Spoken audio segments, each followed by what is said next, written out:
This episode is in pre-release. It's presently available only to supporters. We've done our best to get it right. However, if you notice an error, please let us know in the comments below. This episode will be replaced when finalized, so any comments left will not remain. Thanks.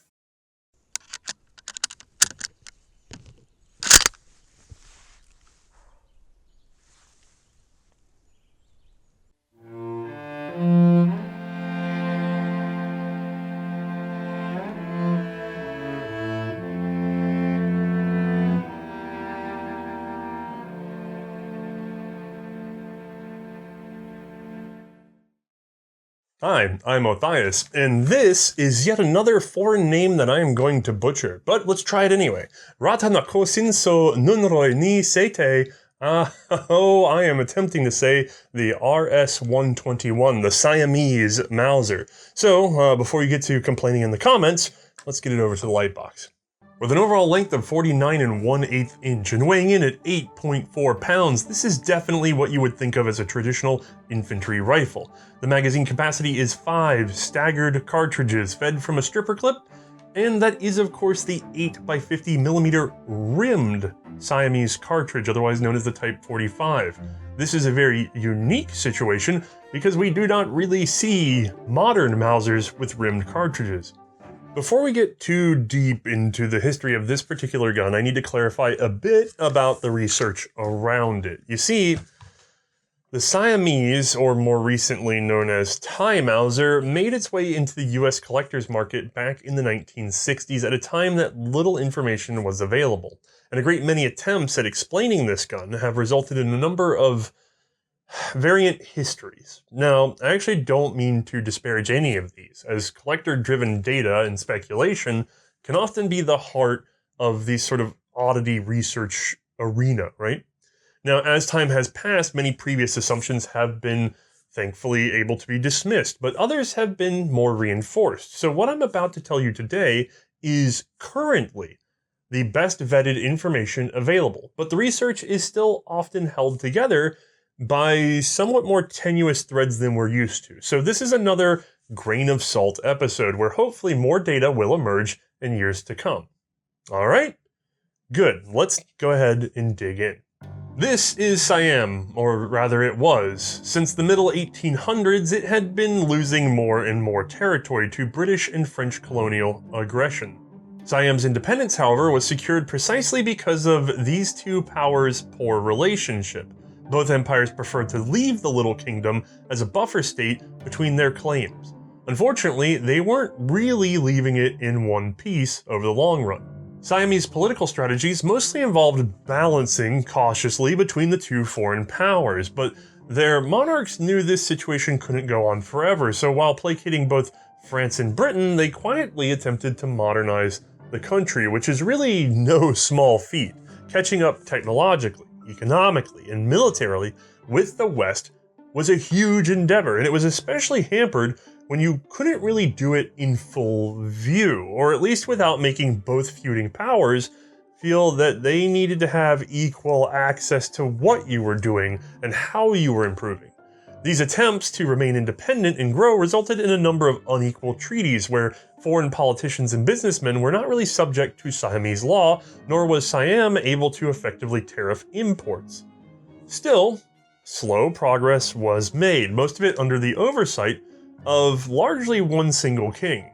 Chulalongkorn, born September of 1853, son of King Mongkut and Queen Debsarindra, he was raised with as much Western education as possible through the use of tutors, chief among which was an Indian-born woman whose memoirs would be fictionalized into the novel Anna and the King of Siam, and the musical The King and I. In 1867, King Mongkut would lead an expedition into the Malay Peninsula. This was part of his own experiment to confirm calculations about what would be the solar eclipse of August 1868. While on the journey, both he and his son would contract malaria, though only the younger would survive. So at age 15, Chulalongkorn would ascend to the throne, although this is a photo from his second coronation in 1873. But it was during this event that he took the title Rama V, the fifth of the Rama dynasty. Even before the title was in place, however, our new king was busy. from 1870 through his second coronation, he actually toured as many British-administered colonies as possible and took careful notes as to how they were run. He would prove to be an energetic reformer, and one of his first acts was to overhaul the tax policy, removing corruption and streamlining the flow of funds so that the kingdom could afford to modernize. Now, many of you will know that you can't just change the order of things without a reaction, and so Rama V would face a wild array of internal confrontations. I won't be going into those details today because we need to sort of fast forward. What we care about is firearms. Now, Siam's first old muzzleloaders would actually have come from Portugal, but they soon fell in line with the British. Enfield rifles, Snyder breechloaders, followed of course by the Martini, and then curiously, the Winchester 1873 and the German Mauser 1871. Hold up, something's different here. You see, thanks to that weird balancing act between France and Britain, Siam was finding it harder to get any significant arms contracts, at least not for, really advanced guns. So they had to start turning to countries that didn't have a stake in their own future. The US briefly, and then Germany, and as we'll see, Austria. Because in 1890 they would adopt the Mannlicher 1888, with records showing 4,000 shipped from Steyr. Another 6,010 Mannlicher 1890 infantry rifles would follow, along with 1,000 1890 carbines. Unfortunately, those 11,000 modern shoulder arms would not be enough to put themselves toe-to-toe with the French. Well, mostly not enough. In 1893, the French Third Republic would take offense at Siamese officials ousting opium smugglers, honest French merchants. The situation spiraled, which was probably the French hope from the start. This devolved into a series of skirmishes, and from there the French sent 3 infantry columns into the Siamese regions east of the Mekong River, claiming the lands belonged to Vietnam, which conveniently belonged to France. I think you guys are seeing this, right? Now, the troops eventually met Siamese resistance, and unfortunately for Siam, one of its officers was extremely competent, launching a successful raid against the enemy. Normally that would be a good thing, but suddenly not feeling so secure on land, the French Navy would decide to get into the action, sailing right on up to Bangkok. And honestly, having your palace accessible to the sea when you don't really have a navy isn't a great idea when you're dealing with colonial powers. In the end, Laos would be ceded to France, and while we're looking at the map, I'll point out the extra nibbles that would carry on until 1909, just so you can see. Siam is very interested, obviously, in staying both out of wars with French or the British, but also desperately attempting to develop its own armed forces, because one day they might really need them. And on that front, I have to be clear, a lot of historians point out that Siam may have been doing something akin to self-colonizing. There's a theory out there that a large part of the support for colonization came from a feeling of being able to civilize the world. We even see this when we talk about the Crag Jorgensen, right? If Siam could show its own modernization to various nations of the world, it reinforced its political capital that could be spent on remaining independent. So while yes, they wanted the best arms possible, that doesn't mean that they thought of it as a core solution to their problem in this sort of head-on-head combat idea. It was actually more of a, look, we're modern too, what are you doing? We have our own rights. Now that said, they still bought 1,616 more Mannlichers in 1899. These were now the model 1895 Stutzen. That seems to have been a bit of a stopgap because by 1900, Siamese military officials were seriously looking for a new rifle design entirely. They hadn't been exceptionally happy with the straight pulls. Notes say that they reviewed 18 different shoulder arms, but I'm unsure of what all was seen. I can say they ranged from the near-obsolete Japanese Murata to the Danish semi-automatic Madsen rifle. That's quite a spread technologically, but they ultimately came up with 3 key points that they felt must be included in any firearm considered. It must be a turn-bolt bolt-action rifle, no straight pulls. The bolt must lock open when the magazine is empty, and there must be a handguard, particularly behind the rear sight for handling when the gun is warm. Honestly, this really reads like the Mannlichers somehow wronged them. While all that was cooking, they actually got to looking for ammunition as well. Initially, the only restriction was that it be between 6.5 and 8mm in diameter, but the larger bore size won in the end. The result would be an 8 by 50mm rimmed bottleneck case, bottle-nosed bullet, smokeless powder, wait a minute, For all they hated the Mannlicher, they absolutely ripped off its cartridge. The dimensional differences between the Type 45 cartridge and the original Austrian 8x50mm rimmed cartridge are nearly insignificant. Now, that's probably for good reason, because it appears that you can just feed 8mm Austrian and 8mm Siamese interchangeably, at least the first cartridge. They can work, so like the Thai cartridge can work in the original Austrian guns, the Austrian ammo can work in the new Thai Mausers. It seems very likely that they were interchangeable in the guns, which would be good, because that would mean Siam could keep using its Mannlichers or their old ammunition while taking on a new rifle. However, I have not confirmed that. Please don't try it at home. Go ahead and make ammo specific to your gun. Now, I'm fairly certain that the cartridge was decided before the final rifle choice, which ultimately came down to two considerations. The Japanese Arisaka Type 30 rifle was available from a power with a vested interest in exporting to Siam. Japan had been courting a relationship with the nation as a means to provide itself a market for finished goods and an ally against Western encroachment. Japan had rapidly modernized. However, in this period, just before the Russo-Japanese War, it was hard to say if they could actually stand toe-to-toe with the foreign powers.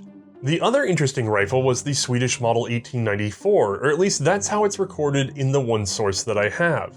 The length feels a bit suspect considering our gun today, but maybe that's what they had on hand and started the pursuit. I find it more likely that Siam ultimately saw an early version of one of the Mauser export rifles, like the later 1907 that would be sold to China. The features line up much better with the final product. Anyway, Siam ultimately favored the Mauser system. Japan would make one last bid by offering up their very latest Type 35 rifle, a gun still being spun up for production. They even sent over an example in the Siamese cartridge, but it was no use. The Mauser was the ticket. Now, if only Siam could buy any. You see, Mauser Oberndorf had its hands full with military contracts at home and was taking on more Ottoman orders to boot. Shopping around Europe for other producers likely resulted in more concerns. You have shipping costs, security of the shipments, integration of Siamese inspectors, but above all else, you have this deep concern for secrecy. And that would be very hard to ensure in Europe. Most Western powers had a lot of leaky talk around their arms factories, especially whenever export markets were involved. Salesmen really like to panic one power with threats of another power arming up. So just look at South America for examples of that, right? Siam wisely negotiated a solution, a way to have their cake and eat it too. They would have Japan produce their Mauser licensed rifle. The deal would actually be struck with Mitsui Bussan Kaisha, a venture capital firm founded in 1876, which actually remains in business today. Mitsui shipped a lot of product and had their own ships, as a matter of fact. They would be liable for the deliveries, but also collected 1/3 of the contract price up front, the rest being paid on receipt of the rifles. Production would be carried out at the Tokyo Artillery Arsenal, which is also where some hybridization seems to have occurred. Features from the then brand new and still in production Japanese Type 35 naval rifle would be grafted onto the Mauser. I'd list them all here, but I think it's more fun to show you them in person. Now, this is not our gun for today, but I really wanted you to see it first. This is the 1907 Mauser, one that we've actually covered in a previous episode, but Mauser 98 locking action, the usual sort of like floor plate, semi-pistol grip stock, rear stock, coming forward to a nice big old handguard that stops midway up, that sort of notched barrel band, spring retaining it, coming on forward, spring retained front barrel band with the Mauser style of locking lug for the bayonet, cleaning rod, unprotected front sight. You get the idea, right? At the rear, we've got a tangent rear sight with a push button slide adjustment. All right, usual stuff. This is so bread and butter, you guys are completely used to it, but this is the export Mauser. This is what Mauser was selling to a lot of countries around the world as the out-of-the-box military rifle, all right? So, Siam comes up with this, which, if we really look at it, all right, metal butt plate, all right, semi-pistol grip stock, lower sling swivel here, coming into a nice even grip, right? And then plain features, finger groove, trigger guard, although the magazine releases changed, more on that in a moment. Tangent rear leaf sight with push button. Handguard halfway up, that even the little crease in the barrel band, right? Spring retention on the barrel bands, flat style barrel band with the lug. This is a reproduction cleaning rod, but cleaning rod here, and then unprotected front sight, right? All right, so yeah, it's a Mauser 1907 export. I mean, just on the face of it, 98 action. This one's a straight bolt. Most of the Mauser 1907s were. The one I have happens to be turn bolt. But yeah, perfectly straightforward, okay? When it comes to those sights, by the way, just so that I don't skip past it, these guys had a 0 of 200 meters and can be adjustable up to 2,000. And of course, we had that beautiful tie marking on the side. And let me see if I can show you the top. Yeah, look at that gorgeous writing. I can't read a lick of it, but gorgeous writing. And then where does this thing really start to differ? The most notable change is here, this dust cover, which is taken straight off the Japanese Type 35 rifle. It has a thumb latch here, and then you just push. And as you push, I don't know if you saw that, it will naturally expand away, which frees it from this little hole here, and there's a spud on there, and it just slides forward very naturally all the way up and exposes the action. So you can't really shoot it with this cover closed. I mean, you can fire one, but you can't extract because it's going to get stuck in there. But this does allow you to seal up the gun when you're not in combat. And, you know, in Southeast Asia, yeah, it's a pretty important feature. That's why Japan went for it. That's why they'd carry on something that was more like this, but more automatic in the Type 38. And it's probably the same reason that Siam was interested. Now, you can see the relief, by the way, for that feature right up here. While I've got you at the top of the gun, I want to cover some markings. We have a Royal Seal and RS-121. I'll show you those in more detail and explain them in a bit. In the back, this is where your serial number would be written. And another piece of Japanese influence is this plum-shaped bolt handle instead of a round one like we're used to on the usual German Mausers. This is very Japanese looking and pretty comfortable to the hand. Otherwise, this is a bog standard 98 Mauser action, so I'm not going to spend a lot of time on it. Let's see if I can, however, show you another interesting feature. Get the bolt out of here.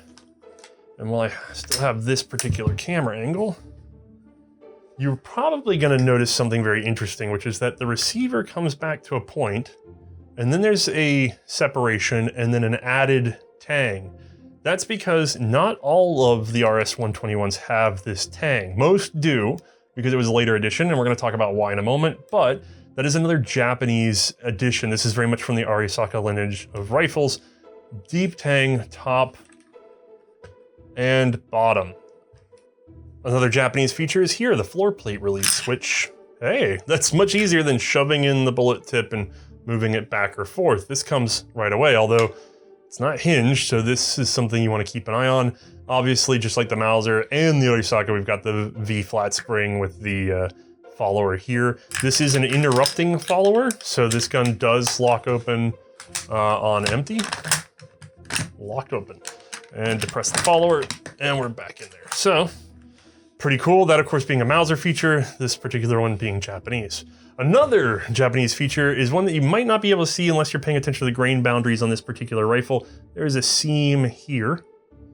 This is a two-piece stock. Not all of them will be. Again, it sort of depends on certain factors that I'm going to talk about in a moment, but two-piece stocks can be found on the RS-121s, again, a Japanese edition. Also, not really Mauser, not really Japanese at this time. Let me get to the back. We have a butt trap. Now, most researchers believe that because this is so shallow, that it was designed specifically for the muzzle cover and not much else. Now, we usually don't get this deep, but I've gone ahead and taken out the floor plate on this gun because I want you to see the steep rake on this magazine. And that exists because of the rimmed cartridge. We don't see rimmed ammunition in export Mausers, in modern Mausers, you know? That's something we think of in the black powder guns. But here we are. In this case, they solved the problem of rim lock by just making sure that as you fed cartridges into the magazine, the first ones in go to the rear because they're going to be the last ones fed. So the rims are always set in the right position. I've never suffered rim lock on this gun, but admittedly I've put very few rounds through it given the sort of oddness of the ammo. But apparently it worked well. I haven't seen any reports of deep complaints. And it's a fairly simple geometric solution. Although, boy, it seems to take up some extra space. I mean, look at that overhang.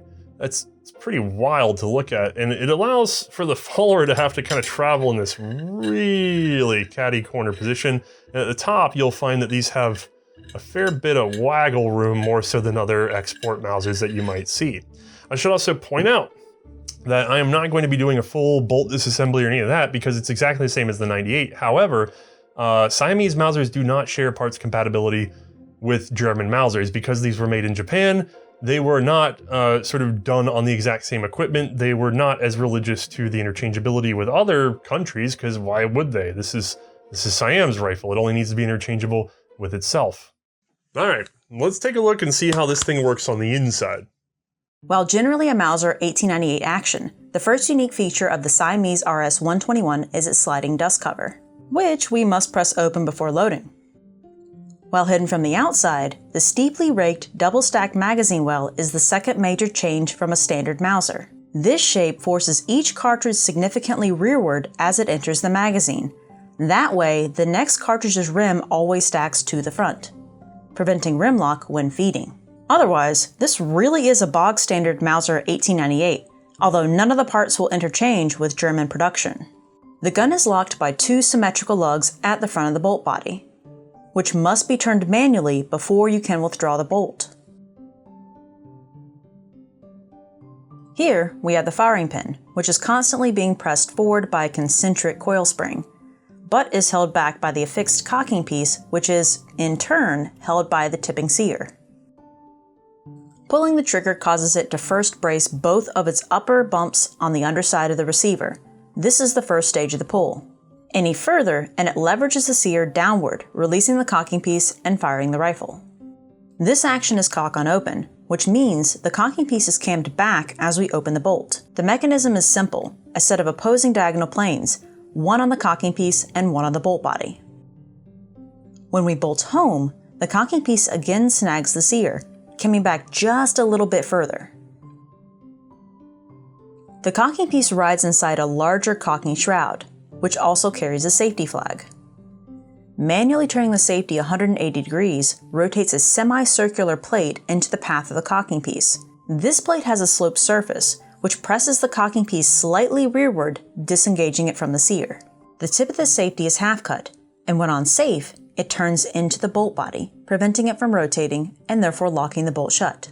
Rotating the safety back frees the bolt body to move and rests the cocking piece back on the sear, readying the gun to be fired again. The RS-121 uses the long Mauser extractor, which pulls the spent casing into the spring-loaded ejector, flicking the spent shell from the action. The magazine feed is powered by a simple flat spring, which presses upwards on the milled follower. When empty, the follower rises high enough to block the bolt from being pressed forward, indicating to the shooter the need to reload. This time, let's go back to Othais. Now, normally we'd be handing this right over to Mae for some shooting, but I have to tell you that this isn't the original Siamese Mauser. No, this is actually the second one, and this has caused a lot of confusion for collectors along the way. The first contract with Japan called for 20,000 rifles. Production was started in May of 1902 and finished in November. The rifles cost Siam 65,000 pounds sterling. Now, that 1902 date is critical to understanding something. You could call this rifle the model 1902, right? That's what we would do in the West. Well, in Siam, they use the Rattanakosin calendar, which takes its year 1 from the accession of Rama I, founder of the Chakri dynasty, and the founding of Bangkok. This was, however, in April, so there is some offset from the Gregorian calendar. So the first contract would be in the Siamese RS year of 121, making this the RS-121 rifle, but it doesn't stop there. Siam had a religious calendar based on the death of the Gautama Buddha, and without getting into too much detail, it would become the official state calendar in 1913. That put the 1902 contract in the Buddhist year of 2445, which would be abbreviated to Type 45. Okay, got it? Good, because I'm going to ruin this further.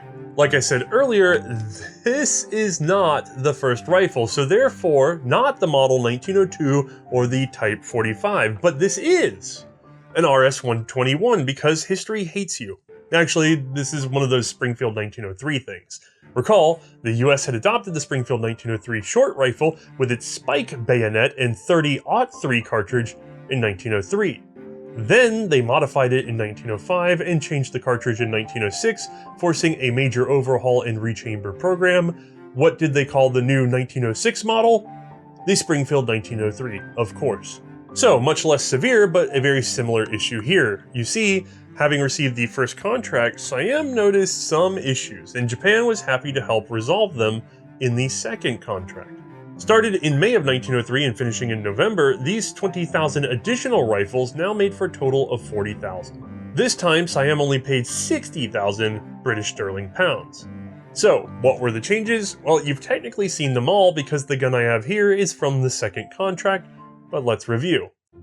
Being that this is a second contract gun, it has all of the features, thankfully, because some vanished due to re-arsenaling, but looks like we're all original here, so let's take a look. We've got, just like I showed you before, the addition of these tang extensions, alright? So that gave us a stronger wrist for the lighter wood, which is probably the same reason why we got the two-piece stock, again a feature I showed you, but specific to the second contract. However, you may find second contract guns that were later refurbished to have single-piece stocks, or vice versa, so don't get too worried, these guns again re-arsenaled a lot. While I'm at the back of the gun, a unique feature to the second contract is actually here at the top of the butt plate. Original guns had a more normal export Mauser flat butt plate with a slight curve at the top that came in at this sort of 45-ish degree angle. That was found to be pretty weak, especially probably during drill, and so they changed it over to a 90 degree straight on in through the top with a deep tang on the butt, so also stronger. If we move up to the front of the gun, as soon as we can get there, a minor detail is that these little wing-a-dings on the side of the front sight, once zeroed, were milled down. They were milled down as flush as possible. In this case, this one's been adjusted again, and so it's a little proud, but these should only on a type or a second contract gun, they should only be a little bit in and out, whereas on the original first contracts, they stick out pretty far, and then were never sort of fitted after adjustment. Gave you a lot of room though for being able to fix your windage, huh? Oh, now, there's also some evidence that the handguards changed. However, my gun being a mismatch, I don't know for sure. The handguard does not match the stock, does not match the bolt. Again, re-arsenaling programs, but supposedly some, if not all, of the second production run have reinforced metal tabs where they would be meeting up under here or up under here especially. You may even see rivets to go with those. I believe that's how they were fixed. Unfortunately, I don't have an example to show you, but that is a possibility. Okay, so we have two slightly different rifles, and like the US, Siam doesn't really change the name. They are both marked, effectively, RS-121. This is written in Thai on the receiver, underneath a sort of royal seal. The outer ring is a depiction of a flaming ring, the chakra, a mythical throwing weapon, which is actually the basis for the name of the Chakri dynasty. Chakri meaning the holder of the chakra. That pyramid-looking thing with the sunbeams, well, that's the Great Crown of Victory, part of the regalia of Siam. So this is very much equivalent to the chrysanthemum seal on the Arisaka. So the two contract rifles had the same base markings, carried on the same serial block as a matter of fact, and were considered basically the same model despite their differences. That's not too confusing until you get into that whole year change thing. Since the Model 1902 moniker is really for collectors, let's call the second contract the Model 1903 just to keep our heads straight. And that same reasoning would appear around 1913 in Siam. As with the adoption of the Buddhist calendar, so came the occasional reference to a Type 46 rifle, which, by the way, became the standard pattern for whenever guns saw significant repairs. So many Type 45s would turn into Type 46s, at least under our current understanding. So there you go. Years of collectors' arguments probably solved, because who knows what will turn up next. You may have a Type 45, you may have a Type 46, you may have a Type 45-46, and it's going to get worse from here. Anyway, now because I know some of you are going to ask, there is a way to tell whether or not your gun was in the first or second contract. Just check the serial number. Over 20,000 and you started with a Type 46. Under 20,000 and you started with a Type 45. Oh, are you having some trouble reading that? Maybe don't want to have to translate those numbers? Well, check the sidewall of the receiver under the dust cover. Here you'll find an inspection mark. Probably. There are only two for the RS-121. This is from the first contract, and this is from the second, and they actually seem to tell us a little more about the rifle's history. That first mark, well, it comes from the first letter of the name of one Prince Boande.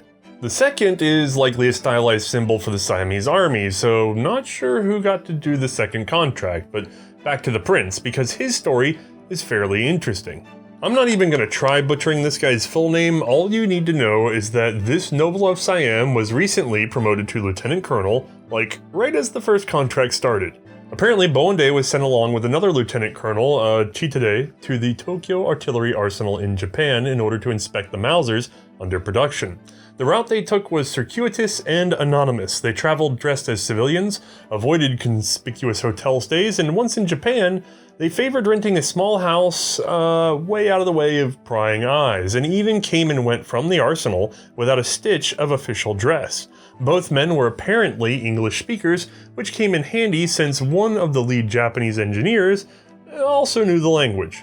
Kijiro Nambu, who had been the driving force behind the Type 35 rifle and likely had been involved in the Siamese Mauser.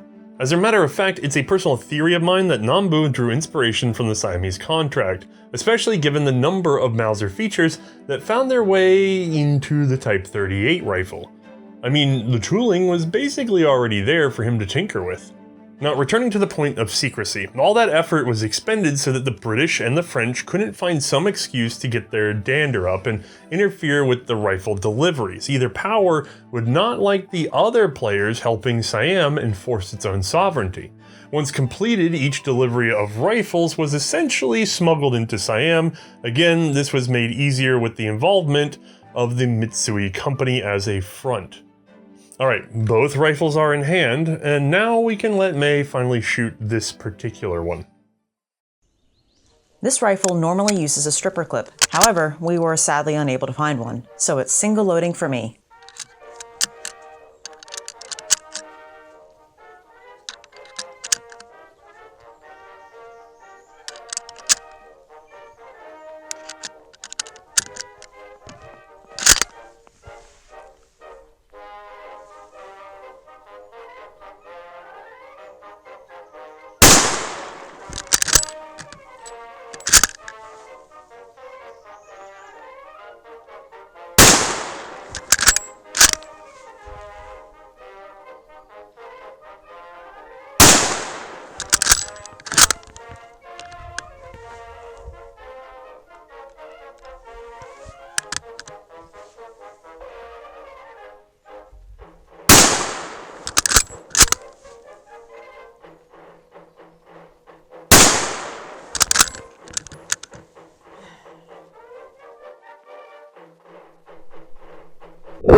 What an absolutely beautiful gun, and thankfully the differences between this one and the earlier Type 45 are so low that we really didn't need both to do this episode. There's going to be almost no handling differences.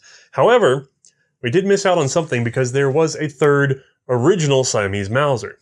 Starting in February of 1904 and finishing in July, 10,000 carbines would be cranked out by the Tokyo artillery arsenal. These cost the Siamese government 25,500 pounds sterling. Because of the clear difference from the rifle, these were designated RS-123, which was later converted to the Buddhist year Type 47. It's interesting to note these were apparently called short rifles in Siam, as they didn't have a dedicated word for carbine. Now, the photo I'm showing you is actually a mock-up, an estimation I've made with available images and a description of the original carbine, which sported a 20 1/4 inch barrel, lacked a bayonet entirely, and had a unique magazine release in front of the floor plate, and a rear sight zeroed for 300 meters that could be dialed up to only 1,500 meters. These guns have the same chamber markings as the rifles, however the numbers below spell out RS-123. Alright, we have discovered 2 long rifles and a carbine, 50,000 guns in total, and apparently millions of rounds of ammunition. which was initially made in Japan, but German machinery was purchased for domestic manufacture, making Siam fairly independent on this front, a very wise investment. Now, despite the new arms, Siam still ceded territory to the British and French through 1907, on into 1909 really, as we saw earlier. The two colonial powers had actually managed to reasonably settle their differences, however, in 1904 with the Entente Cordiale. That had mixed implications for Siam. In October of 1910, King Chulalongkorn succumbed to kidney disease, leaving the throne to his son, Vachirava. Educated in Britain and having been enrolled in the Royal Military College, Sandhurst, he was briefly commissioned in the Durham Light Infantry. Studying law and history at Christ Church, Oxford, he did fail to graduate due to appendicitis complications. Vachirava traveled Europe extensively and then on to the US and Japan before returning to Siam in 1903. Rising to king in 1910, he would prove to be a military reformer, introducing the rank of general and field marshal. From here, I'll skip the details, but it's obvious that the new king would introduce a number of British-styled institutions and practices to Siam. Most notable for our story, he would form a paramilitary corps, one independent from the established Siamese army. This started as a ceremonial guard, but given his experience in the British Army, it quickly took on a role of its own. It was even augmented with an equivalent Boy Scout subsidiary. As further proof of British influence, he would arm his new Wild Tiger Corps with the short magazine Lee Enfield rifle. This would become the Type 62 in Siamese service. While neat, still not exactly making friends. Actually, even before the rifles showed up, Vachirava would experience his first but not last coup. In 1911, the Wuchang Uprising in China led to the fall of the Qing dynasty and emboldened radical elements in Siam. This, combined with the snubbing of the army, led to many young officers planning an end to the monarchy. Unfortunately, they chose their assassin by lottery, and the short straw guy decided it might be better to just snitch on the rest rather than go through with it. Despite dodging the coup, the new king learned a lesson and put a lot of work into further integrating the Wild Tiger Corps with the regular army. Once World War I began, however, this force was largely put to home guard and support work, with the army doing army things. Now, speaking of the war, Siam was not in it, at least not at first. Instead, the Siamese government was largely frozen. They had spent so many years navigating neutrality, it became the standard go-to political philosophy. But the king and other high officials were getting impatient. They clearly favored the Entente, but many of the younger officers had been German trained or otherwise had sympathies to Germany or the Central Powers. Best to just ride this one out if they could. Didn't need to turn the entire internal government upside down over it. That is until German unrestricted submarine warfare were declared. Well, actually, no, even this didn't initially get Siam to move at first. Instead, the king wisely started to ready his nation into accepting entering the war. Propaganda was prepared, and the king himself even wrote some detective stories that made the Germans out as the baddies. This brought the public around and helped buffer and quiet those small number of young officers. So, when the US declared war, Siam was able to follow along with their own declaration on July 22nd of 1917. Thanks to planning, German businesses and most importantly ships, which had been hiding in neutral Siamese waters since 1914, were now quickly seized. Notably, the French and British would come along after to demand anything that floated belongs to them. Honestly, seizing the Germans in Siam was probably the only real use of this rifle during those war years. As for the actual battles in Europe, well, Siam actually would send in an expeditionary force. This is actually weirdly a whole other story, really. Just know that's because they would use French equipment, and therefore this aspect of Siamese history doesn't really directly touch on our story today. And the whole endeavor didn't really do a lot for Siamese-French relations either. However, there was one glaring success. Siam sent over several hundred pilots, which is actually really impressive for the time. Despite having almost no navy, Siam boasted a small air force, as the king, along with Prince Chira and Prince Changrabose, were all absolutely enamored with flight. So Siam had an air base and some planes before the war even broke out. And one more, however, the Siamese pilots' training was fairly elementary, especially since they had not received any experience from combat pilots. So on arrival to France, they were sent for months of retraining, which ultimately meant that they did not see any active duty before the end of the war, like their grounded brethren actually did. Now, for Siam, though, that training was exceedingly valuable, and they would continue to pour resources into aviation, which actually does have a bit to do with our story today, specifically the Siamese ammunition. That's because in 1923, Siamese military officials would adopt an improved Spitzer round, which, while nice for infantry, was an even greater boon to aviation, allowing their machine guns to shoot straighter and therefore more predictably in flight. The new cartridge appears to have been designed to require minimum work on the available firearms, and to permit use of previous ammunition inside of the rechambered guns. The Type 66 shoulder is much further up with a shorter neck. That means you could not chamber it into a Type 45 bored rifle or machine gun. However, you could put the old Type 45 ammo into a Type 66 bored rifle or machine gun. You'd just blow out the neck a little bit. The other dimensions of the case were increased slightly, just enough so that when reaming for the new ammo, each rifle would get a freshly recut chamber. Faster, flatter shooting ammo, however, meant changing the sights. Or you could just trim down the sight base, I guess. So much so that the original numerals were cut through, so at a glance you should be able to tell which chambering you have on hand, although I'm unsure if any of these sights were missed later on. They do not appear to have redone the receiver markings at all, so checking that sight base is key for understanding what cartridge should be chambered in your gun. Now, the new cartridge wasn't just adopted for improving the Mausers, it was actually part of another rifle contract for a whole new rifle. The Arisaka Type 38 derived Siamese Type 66 rifle, which is actually fairly cool. I mean, it's a Type 38 with a tangent rear sight. 50,000 would be ordered from the Japanese Pacific Union, an export firm, again made by the Tokyo Artillery Arsenal. Now, I do not have one here, and it's not even the gun for our show today. Sorry folks, but that 1923 adoption date coincided with something quite terrible, the Great Kanto Earthquake. This incredible quake all but leveled Tokyo and severely disrupted Japanese rifle production. Actually, it would result in the reform of the arsenal system as a whole. But for Siam, it meant their rifle was delayed a few years. Delivery stretched from 1924 to 1928, versus the original very quick deliveries of the Mausers. Just a note here, King Wachito would fall ill and pass away in 1925. He left only a daughter, just a few hours old, also a metric ton of debt, so the crown would have to pass through his brother. And this guy saw a lot of tribulation, but it actually has a lot less to do with our story today, as we're finally sort of decoupling from the imperial family. Returning to the shoulder arms, it's interesting to note that there was never a Type 66 carbine. Instead, it appears that every single one of the Type 47 Mauser carbines were converted to the new Type 66 Spitzer cartridge. These became the 47-66 carbines, which in addition to the new chambering and shortened rear sight also received a new forward barrel band as they were adding bayonets. This band is now based on the Arisaka pattern and takes a Japanese 1903 style of bayonet, although the point is a little different.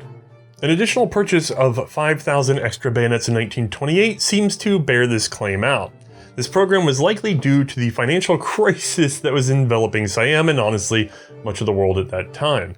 Alright, so Siam has a new rifle. Old rifles are likely getting slowly updated to Type 66 pattern. Not all of them ever would though, as you can tell. The carbines, though, they really got overhauled, like all of them. Would any of these guns, all of them combined, see any actual service? Well, none in the Revolution of 1932, which was a bloodless coup that introduced a constitutional monarchy to Siam. This was actually something the king was already kind of planning on, so he just kind of rolled with it. However, the very next year, our friend and former rifle inspector, Prince Boandej, would lead another, albeit unsuccessful coup, known as the Boandej Rebellion.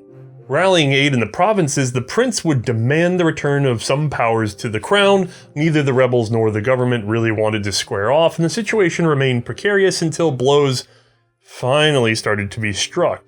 Interestingly, the king remained neutral, as did the entire Siamese Navy. Ultimately, the fighting did have to start, and this meant that the Mausers and later Arisaka would finally see some direct action. In addition to machine guns, armored vehicles, and especially artillery. In the end, Bolande would be defeated, although not before sending an empty train smashing into another being sent down the tracks with government reinforcements on board. Wow. Ultimately, his forces would scatter and Prince Bolande would flee to Vietnam and then Cambodia. He would return home in 1948, however, and died in 1953 at the age of 76. Through all of this, it appears more and more carbines and rifles were being converted to the new Type 66 cartridge, and it appears around 1936, they ran out of carbines especially. Again, in more modern armies, short rifles are favored over long. It's estimated 3,000 Siamese Type 47-66 carbines were therefore made new in Bangkok, which appear to have continued production into 1940. These will have a unique crest with a simplified chakra, and now feature 4 rings instead of the crown. These rings are said to represent the 4 traditional armies of Siam. The characters now spell out Chor Sor 4766. At least a handful of new-made rifles have also been noted, these being marked similarly as Type 46, with no addition of 66. I'm not sure why. Now, it's a pretty curious thing, but the 4766 carbines are actually almost overwhelmingly the only ones you will see in the US market. I'm unsure why the original RS-123s or their converted versions never really made it over here. Now, while all of that was being produced, Siam underwent some changes. Plek Phibun Songkram, mostly known as Phibun, thankfully for my horrible pronunciation, had been one of the leaders behind the 1932 revolution. In December of 1938, he rose to Prime Minister of Siam and established a military dictatorship. Dang it. In June of 1939, he would officially change the name of the country from Siam to Thailand, Land of the Thais. This was part of a broader nationalist program and carried a somewhat anti-Chinese sentiment at the time. After the outbreak of World War II, Phibun saw France crippled militarily by the successful invasion of Germany.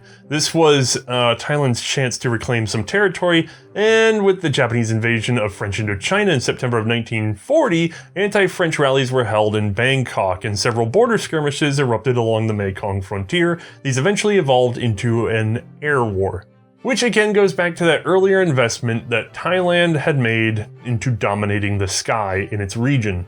In January of 1941, Thailand launched proper ground offenses into Laos and Cambodia. The former went well, and the latter bogged down for a fair bit. However, French counterattacks in both failed, and so they turned to their old secret weapon, the Navy. After decisive French victories at sea, the Empire of Japan stepped in to mediate the matter, negotiating an end to hostilities. I mean, technically, France was Vichy France at that point, and they were sort of an ally? Anyway, later on, Japan would overwhelmingly invade Thailand and made it a de facto puppet state for the rest of the war. From here, Thai soldiers and their rifles would be fielded into Burma, Myanmar, and Malaya. Since Japan ultimately lost the war, Phibun would be ousted, and Thailand briefly returned to being Siam before he returned in 1948 and made it Thailand again in 1949. Now, from there, the story of our rifle actually falls right off the cliff, because post-war Thailand would adopt the 30-06 cartridge, and while it has been said a few of these might have been converted to it, it probably was very difficult given the rimmed nature of the original gun. Thailand was much happier with US surplus and the more easily converted Arisaka. So, in the 1960s, these guns would be surplus, make their way to our collector's market, where they continue to baffle and confuse American collectors today. Now, just a couple of notes while we're on the topic of the collector's market. 1. It's almost impossible to find an all-matching Siamese Mauser. They underwent a lot of rebuilding programs thanks to serving in hot, wet conditions. 2. Many guns were converted to 45-70 in the US, thanks to its similar rim size and more available ammunition. Be careful and always cast the bore on any of these guns before firing. There could be any number of wildcats as well. 3. A number of shortened rifles have shown up in the market. There doesn't appear to be a consistent pattern with these, and they are likely not an original military design, although we are not entirely sure. Siamese Mausers have been very popular for sporterization, so modification is practically the norm when it comes to this particular rifle in the market. All right, I think that's got us covered. So let's go ahead and put this in Mae's hands and see how she feels about shooting one of the most beautiful Mausers I've ever seen.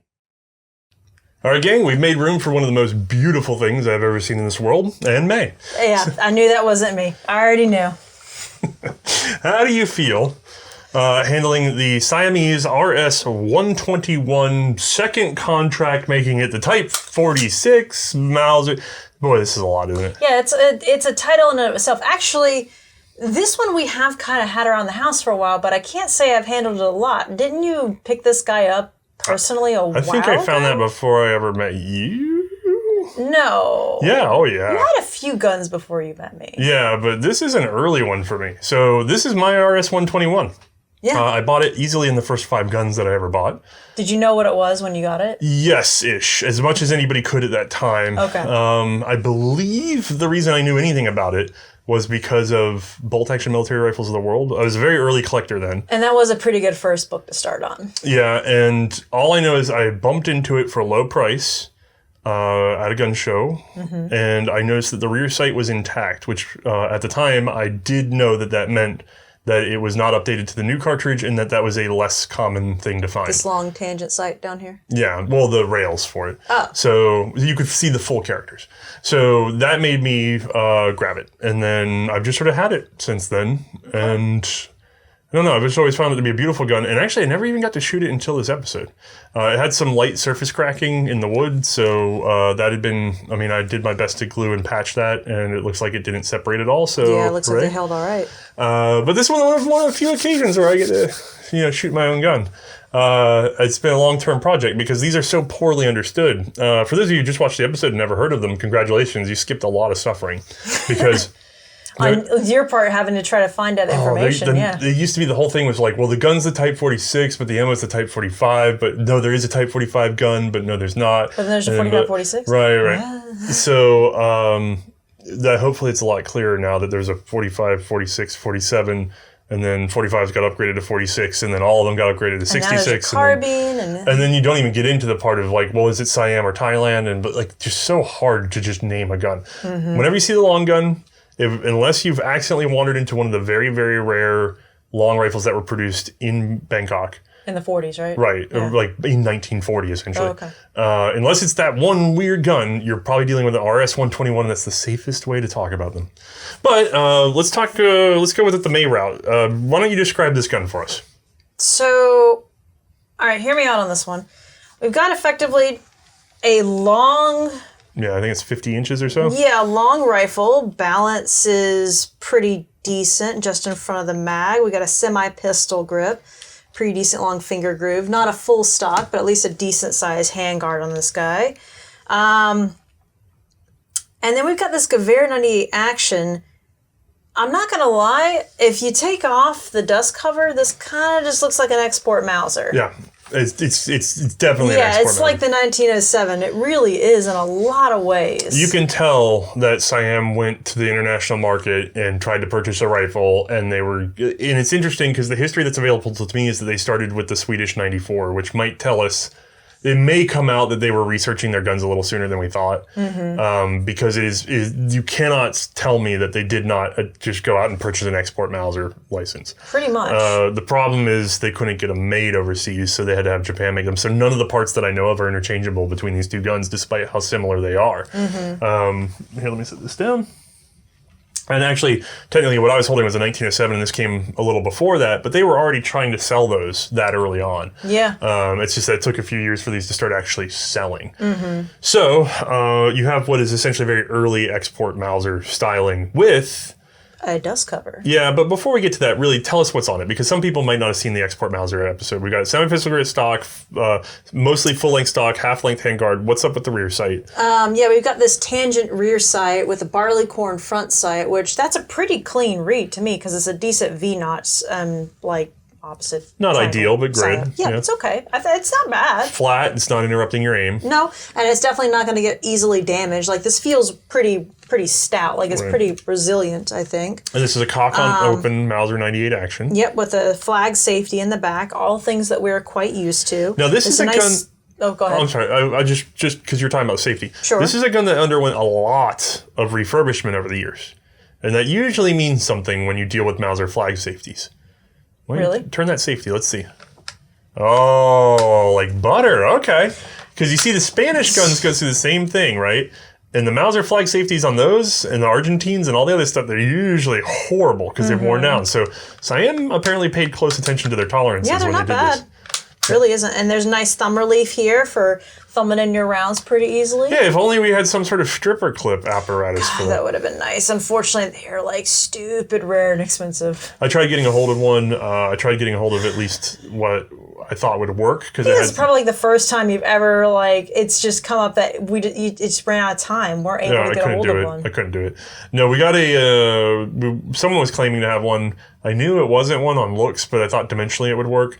And the problem is, even when I got it sort of modified to work, it desperately needed to have the little bubbles on the side in the right place to keep it from tipping, because the rimmed round, when you try to stripper a rimmed round, there's a lot of energy that gets pulled forward, and so that clip has to be anchored so that it can't tip, and so I just could not make a replica that worked. That's fair. Yeah. I know somebody's going to offer me one now, but we already did the episode. Yeah, you can get like 2 emails at least, but like, yeah, I've got some of those. Okay. That's how that works. All right, so I guess now we can get to the most daring thing about this gun. Just the dust cover. It's just so unique. I mean, we've experienced dust covers before. I mean, usually they've been integrated, though, in such a way that they follow the bolts. Yes, but we've had the advantage of working from the future to the past. This is true. Because we've been to the future. We know what it can be. This gun came out before the Type 38. Couple years, right? And then at the same time as the Type 35, which is a gun we're actually hoping to cover. We've had one on offer. Ooh, that'd be fun. Yeah, it looks like a Type 30 with some differences to the safety, quadrant rear sight, and this sliding dust cover is really what you see. So this steals that from the Type 35. Okay. And then after this and the Type 35, Japan goes, we need it to stay with the bolt because it's a separate hand motion. It really is. So I could see, and it doesn't take much to operate it. It barely takes any force to actually unlock it and then be able to pull it up and down. Like it really does. It does click into place too. Like it's a little tiny lever that obviously has a small notch that you can easily lift out in order to push it up and down and settle it in. I found for closing it, I have to kind of consciously lever it and pull it back. But for opening, I just put my thumb on there and push forward. Oh, really? Is that just because because if you think about it, the motion of the push forward, it automatically will rise much easier. No, I get that. That's fair. So, which would be fantastic for needing to get off in a hurry. Right. They're not going to accidentally fight with it. It's just going to go. Right. It could cause some confusion, though. The fact that it's not attached to the bolt itself. Just because you think in a hurry someone could go to open or try to manipulate the action, then, oh no, you've only got your one shot. Yeah, there's nothing about that dust cover that locks the action. No. So you can cycle the bolt. I mean, in this case, your follower is going to get in the way if you go all the way back. Oh, yeah. But in there. if you had rounds in there, I did that. You could, in theory, cause a big old jam because you could fire one, eject a spent casing into the cover, and then try to feed forward, not realizing it. And it's not gonna. I don't see that rim hiding anywhere up in here. It's definitely gonna get stuck in the action. Right. So you could get a mess. It's almost a liability in that sense, which is why you see Japan go to the sliding dust cover that stays with the bolt, and then we've seen a couple sliding dust covers that were then they were basically adaptations of the Japanese system. Yeah, like the Gewehr 98 did one. Yes, that one was very complicated to integrate. Yeah. We also saw remnants of one on the later Berthier's, where they were designed to have one, but then it was never really issued. I actually didn't get to play with that, but I saw Ian had one at one point to play with. So those are much smarter because they stay with the gun. But this one, it's a separate hand motion. So I could see that coming into, or being an issue, like in the heat of the moment kind of thing, where it's like they might forget to take it off. Yep. But if you're needing to transition between areas, that can be really convenient just to have it here and not have to worry about manually taking it off and putting it anywhere. It's always here with the gun. There you go. So this is something we've never really talked about on our show, which is action covers. Because I guess we're so used to the sliding dust cover from the Arisaka perspective that we think of it as an integrated rifle component. But actually, this sliding dust cover is taking the place of something that is usually with the rifle, but with it, not on it. So with you, it just comes with the rifle, and then you're responsible for holding on to the separate thing. Right. And if you look at action covers from the World War I era, a lot of them are canvas or leather with buckles, like 1 or more, maybe 3 buckles, right? Ew. Yeah. And that so could be complicated and take time to take off. Right. So you have a rifle with you that you can't put into action without removing this leather cover. Mm-hmm. Whereas, and I mean like buckling a pair of boots, like trying to get in there. Yep. So that means that once you're up at the front or in somewhere that's a dangerous area, which are usually the areas where you have the least cleanliness, the most dirt, mud, sand, water, whatever the case may be, the worst conditions are also often the conditions in which you're actually fighting, and you have to make a decision to uncover your gun. Yeah. That can be very hard to know when you're supposed to take, because imagine you're sitting, because it's always when you feel safest that you have the worst defeat, right? And so you're sitting around with your dust cover on, and somebody else shows up. Well. Imagine having a gun that you can't use because you're fighting these straps, right? What do you do with this gun? Well, at least with this one. Yeah, versus fighting straps. All right, Mae. Surprise. Well, it would be nice if I could do it in a hurry in the one moment that I was planning on using it, but apparently I'm the one person that's going to do that. It's me with the freaking Model 93 all over again. As slow and awful as that was, it was still better than taking 3 buckles off of some cover. Don't even. I'm going to get so much crap for that. Which would you choose, though?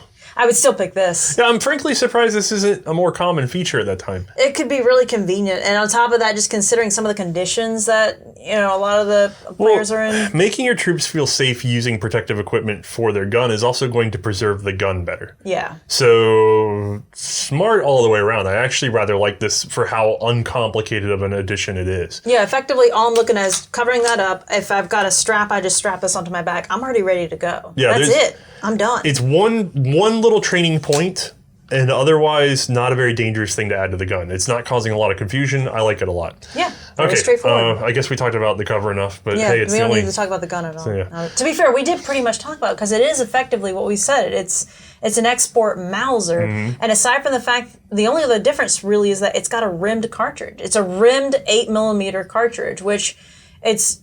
in terms of recoil and experience, is not unlike that 8x50 Austrian that we shot before. I mean, it is almost identically the same cartridge. Yeah. The recoil on this feels a lot like an 1895 Mannlicher. Yeah. The only thing I thought was that I expected the rim on the cartridge to give me a little more grief, and that I thought maybe it might cause a jam or anything like that. But the only issue we really had was just the fact that with this one in particular, we had one issue with it, but it wasn't even because of the cartridge that was with it. It was because of an issue with rim thickness. Yeah, we had hand loads. Yes. And in doing the hand loads, we found out you have to be extremely tight on the thickness of the rim. Yeah. Because of the angled feed and the fact that the follower can walk back and forth. When you get to that last round, you can get into a situation where it doesn't like to pick up the last round unless you have the correct dimensions on that rim. And so we found that to be a potential issue, and we had to put our best rims towards the bottom of the magazine. Yep. But if you had normal ammo that was issued with it, it would have worked fine. Exactly. But that was because that's then. Right now, we're having to deal with what we can. So overall, how would you rate a gun like this? I mean, it's a really ingenious design. It truly is. It's an export Mauser, and don't get me wrong, it's a bit long and cumbersome, and I could see myself wearing out with it a little bit, but the cartridge is still decent. I didn't really experience any issues with it, and it comes with a dust cover. That's pretty secure. It's pretty solid for a rifle. Yeah, I wish we had gotten a hold of one of the carbines, because I feel like... That I would like to try. I'm curious if the Siamese carbine would have been enough to be in your top 10, top 5, Yeah. Because then you're dealing with the cock on open, Mauser 90. How long are those? Do you know off the top of your head? It's a 20-inch and some change barrel. That's not bad. Yeah, no, it's going to feel a lot better, but the problem is you're going to have more recoil. True. And you're going to have that, again, I think the rim cartridge is a little awkward in terms of, there's just something a little awkward about loading it from the stripper clip. I know we didn't get to do it on air, but I was tinkering with one, and just the fact that it wants to pull and flop around weird. I'd be curious to see how the originals did with it, if it actually did hold it really tight. The interesting thing is you take this dust cover and you put it on, say, a 7mm export carbine, and I would call it probably one of the best versions of the Mauser you could have. Yeah. But nobody did that. No, surprisingly not. Yeah. Well, if you got a Bubba at home, I guess go nuts, because it's a right. Bubba. But don't ruin a good gun. There, I did my duty. Good job. All right. Well, any other final comments on the Siamese? No, I'm actually happy that this one's staying around, and hopefully you'll be able to play with it some more since now. Yeah, I actually finally got to shoot the thing. Yeah. How do you feel about that? How did you actually enjoy it? I was working. I was just glad to see it shoot. Yeah, that's fair. I don't know. I just enjoyed it. To me, it's just one of the most beautiful guns I have because there's something about being able to take all this sort of busyness of the Mauser and just tuck it calmly away. And you get this smooth space age. I can't do it from over here. Yeah, apparently you're having a hard time. Well, it's because you munked it up. It's all jammed now. What did you do? I didn't do anything. Yeah, there see? we go. You just got to do it with some force. Perfectly smooth, no problems. Shh, it's fine. Make can ruin anything. I mean, maybe. It's like, wait, hold on. No, it's very space age, though, with that on there. It's very svelte. Yeah, I like it. It's really rad. All right, well, that's going to have us wrapped up. I don't have to thank anybody. I own a gun. Yeah, I own thank one yourself. gun. Yeah. Take that, Internet. I managed to own a gun by buying it before I did the episode on it years ago. Yeah. When I had some money. Yeah. Okay. Well, if you'd like to help out with that, don't forget, we have ways you can do that, which you can find at the end of the show. Yeah, thank you. Also, any updates after the credits. Anything else, Mae? I think that's pretty much it. I think we covered it. Okay. Bye-bye. Later, everybody.